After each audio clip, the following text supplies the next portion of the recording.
আধা ঘন্টা পূর্বে আমরা কুমারঘাট থানাতে একটা ইনফরমেশন আসে যে একটা লোক সে ফাঁসিতে আত্মহত্যা করেছে।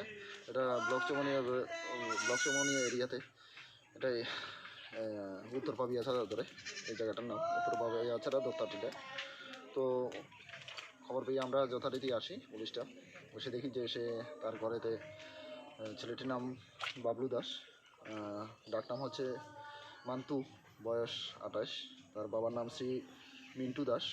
তো সে সাধারণত যে মেন্টাল ডিপ্রেশন, যেটা জানতে পারলাম, মেন্টাল ডিপ্রেশনের বসেই ঘরের মধ্যে তার যে থাকার ঘর বেডরুমের উপরে একটা গামছা দিয়ে সে সুইসাইড করেছে।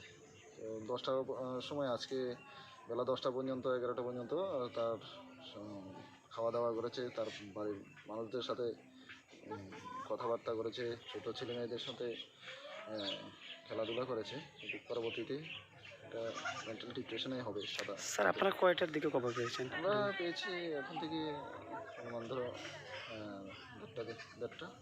আচ্ছা, 1:15। তার পরিবারে কয়জন আছে স্যার? তার পরিবারে তারা 2 ভাই, তার বাবা আর তার বোন। তার বোন কিছুদিন আগে বিয়ে হয়ে গেছে।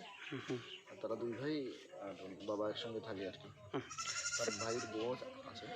স্যার পেশায় কি করতো? পেশায় সে এমনিতে ডেলিভারি কাজ করে, মেকানিক্স এর কাজ করে। ঠিক আছে, ধন্যবাদ। ও বাবা রে।